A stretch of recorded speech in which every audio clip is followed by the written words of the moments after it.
안녕하세요, 이엔씨입니다. 이번 영상에서는 트램이 안전한지, 그리고 이제 대중교통 역할을 하는지, 이런 이야기들을 한번 나눠보는 시간 갖도록 하겠습니다. 이번 영상은 원래 계획하진 않았었는데요. 제 영상을 시청하신 분 중에 한 분이 이렇게 댓글을 남겨주셨습니다. 그러다 보니까 이제 저도 트램 자체가 우리나라에 아직 없기 때문에 생소하시는 분들도 많을 것 같고, 그리고 정말 좀 걱정되시는 분들도 있을 것 같고, 그리고 이게 진짜 도움이 되실 수 있을까, 이런 의문을 가진 분들이 꽤 계실 거라고 저는 생각을 했습니다. 그래서 원래 계획엔 없었어도 한번 특집으로 만들어 봤습니다.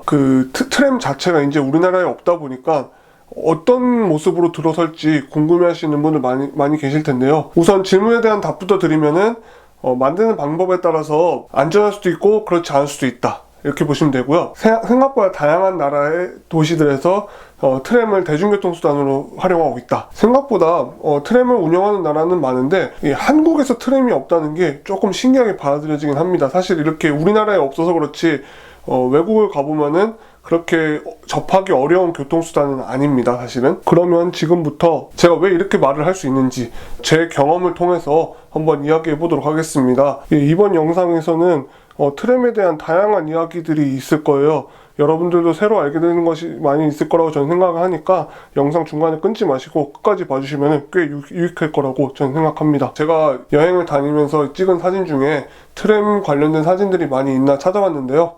어렵게 찾아냈습니다. 그럼 지금부터 사진을 통해서 이야기를 나눠보도록 하겠습니다. 지금 보시는 곳은 오스트리아 린츠라는 도시입니다. 유심히 보시면은 노면전차 선로가 보이는데요. 지금 차가 안 다니고 이곳은 트램만 다니는 것을 확인할 수가 있겠습니다. 자동차가 트램 구역으로 잘못 들어오면은 벌금을 내야 하는 걸로 알고 있습니다. 우리나라에 중앙 버스 전용차로가 있듯이 이곳에는 대로변에 트램 전용차로가 설치되어 있는 것을 볼 수가 있습니다. 바로 이런 형태로 다닌다고 보시면 되겠습니다. 확실히 전철에 비해서는 설계가 간단해 보이죠? 트램끼리에 이렇게 환승센터도 보실 수가 있습니다. 잘 보셨나요? 솔직히 와닿기는 좀 어려웠을 거라고 저는 생각을 합니다. 원래 제가 유튜브에다가 트램에 대해서 알려드릴 기회가 올 거라고는 생각을 못했었기 때문에 그냥 단순히 여행했던 사진들을 컬렉션 해본 거라서 확 와닿지는 않을 수가 있습니다. 그런데 제가 보여드린 거는 이제 확실하게 말씀드리자면은 트램 운영이 잘 되고 있는 도시의 사진을 보여드린 겁니다. 전 개인적으로 독일에서 6개월 정도 지냈고, 그리고 러시아에서 한 1년 정도 지냈습니다. 이 두 나라의 공통점이라면은 트램이 운영되는 도시가 꽤 있다는 건데요. 제가 살았던 곳 모두 트램이 다니고 있었습니다. 제가 봤을 때는 도시 성향에 따라서 트램 운영이 잘 된 도시가 있고 잘 안 되는 도시가 있고 그런 것 같습니다. 이번에 사진으로 보여드린 잘 된 예를 봤을 때, 참고로 제가 이제 보여드린 이 린츠라는 도시는 유럽에서 트램 속도가 가장 빠르기로 유명한 도시입니다. 그만큼 트램 체계가 잘 잡혀 있다는 거겠죠. 근데 이렇게 사진을 전반적으로 봤을 때, 비록 이제 좀 제가 밤에 찍은 사진들을 많이 보여드리긴 했지만 어떻습니까? 사람이 많이 없고 차도 많이 안 다닌다는 게 특징입니다. 이런 점에서 트램은 주변 교통량이 많지 않아야 속도를 낼 수 있다는 결론이 나옵니다. 그렇지 않으면 트램도 충분히 이제 자동차처럼 좌회전을 할 수도 있고 우회전을 할 수도 있기 때문에 이런 점에서 자동차와 엉키기가 쉽습니다.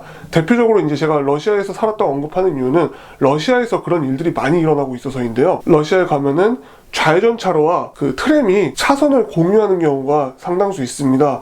그런 경우에 앞차가 좌회전한다 그러면은 좌회전 신호가 떨어질 때까지 트램이 기다리고 있어야 된다는 결론이 나옵니다. 좀 비효율적이죠. 제 경험으로 말씀드리면은 같은 노선으로 트램을 타고 가는 거랑 버스를 타고 가는 거랑, 우리 생각에는 트램이 빠를 것 같지만 실제로는 조금 더 융통성이 있는 버스가 더 빨리 도착했습니다. 기껏해야 한 15분 거리 가는데 한 1, 2분 빨리 도착하긴 했지만요. 이런 점에서 말씀드리면은 트램은 어떻게 만드냐에 따라서 안전한지 그렇지 않은지, 그러면 정말 교통수단의 역할을 할 수 있을지 그렇지 않은지가 결정된다고 보시면 되겠습니다. 위례 트램 같은 경우는 이런 저의 경험들을 봤을 때 교통수단 역할을 할 수 있을 거라고 생각을 합니다. 그 이유는 일단 주변에 차도의 일부를 이용해서 트램을 놓는 게 아니라 트랜짓몰이라고 하죠. 이게 쇼핑몰들을 놓고 차가 안 다니는 곳에다가 트램을 놓기 때문에 트램 자체가 속도를 유지하는 데는 크게 어려움은 없어 보입니다. 다만 이제 트램이 다니는 길 양옆으로는 상점들이 많이 들어서 있는데요. 그만큼 보행자들도 상당히 많다고 보시면 되겠습니다. 그리고 제가 이제 위례를 갔던 경험으로 얘기를 드리면은 젊은 부모님들이 어린 자식들을 데리고 이제 이 위례 중앙광장 일대를 돌아다니는 일이 많이 있었는데요. 그런 점에서 이 안전사고 예방할 수 있는 그 대책은 충분히 세워야 된다, 이런 생각이 많이 들었습니다. 그리고 트램은 교통수단으로 활용하는 나라가 훨씬 많습니다. 원래 트램을 지금 트램을 이제 우리나라에 없다 보니까 이게 관광할 때 타는 게 트램 아닌가, 이런 식으로 생각하시는 분도 계실 텐데요. 보통 같은 경우는 대중교통 역할을 하는 트램들이 많이 있고, 이제 거기서 일부 관광지를 이제 관광용 트램으로 놓는 경우는 있습니다. 트램 같은 경우는 버스나 자가용에 비해서 오염물질 배출량이 적고, 그 다음에 건설하기가 어렵지 않다, 이런 장점이 있어서 실제로 우리나라를 제외한 많은 국가의 도시들에서 트램을 대중교통으로 운영하고 있습니다. 다만 이제 위례 신도시의 특이한 점이라면은 보통은 도심 한복판에 차를 못 들어오게 하는 목적으로, 예를 들면은 최근에 이제 5등급 차량 규제가 이슈가 되고 있는 한양도성 내부라고 한번 칩시다. 한양도성 내부에 차를 못 들어오게 하는 조건으로 그 끝에다가 이제 울타리를 쳐버립니다, 한마디로. 그럼 거기에다 이제 주차를 한다거나 아니면 버스를 타고 오신 분들은 거기서 이제 트램으로 환승을 하는 것이죠. 서울 중심부까지 들어오려면 말이죠. 뭐 이런 식으로 도시 중심부에 교통난을 해소하고 환경을 개선하기 위해서 보통 트램을 많이 들여놓습니다. 서울에서는 처음 트램 계획이 잡혀있는 곳이 위례라는 것은 조금 색다르게 느껴지긴 합니다.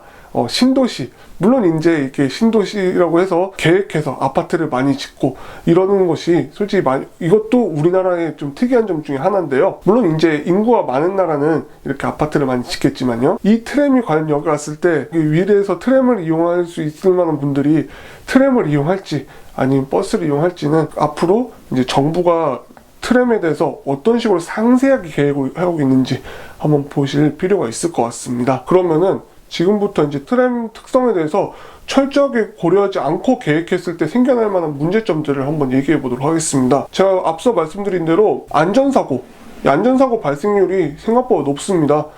트램 자체가 지하철처럼 독립되어 있는 환경에서 주행하는 게 아니기 때문에 안전사고율은 분명 지하철보다 높습니다. 그런 점에서도 트램 자체가 속도를 내는데도 한계가 있습니다. 여러분들이 이제 지하철 타보시면 알 거예요. 지하철 아무리 브레이크를 세게 밟아도 속도가 나인 상태에서는 자동차보다는 훨씬 긴 거리를 가서 차가 멈추는 걸 볼 수가 있을 텐데요. 트램도 그 성격은 그대로 가지고 있습니다. 그렇기 때문에 속도를 많이 못 냅니다, 원래 자체가 말이죠. 그럼에도 불구하고 끽 하고 설 수 있는 데는 여전히 어렵습니다.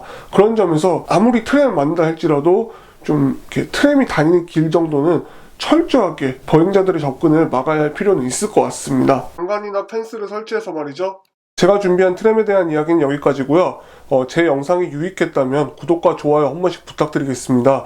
그리고 트램에 대해서 더 궁금하신 점이 있으면 얼마든지 댓글로 남겨주시면 제가 또 이렇게 영상을 통해서 이야기를 나눠보는 시간을 갖도록 하겠습니다. 지금 트램 자체가 우리나라에 아직 안 들어왔기 때문에 여러분들의 궁금증들을 제 경험을 통해서 많은 분들과 함께 공유를 해봤으면 참 좋을 것 같다는 생각이 듭니다. 트램 자체가 제대로 나온 사진이 없어서 부족한 사진과 함께 상상력을 동반해야 되는 이 영상, 조금은 지루할 수도 있고 와닿지 않을 수도 있는 그런 영상 끝까지 봐주셔서 정말 감사합니다. 저는 또 양질의 컨텐츠로 여러분들을 찾아뵙도록 하겠습니다. 감사합니다.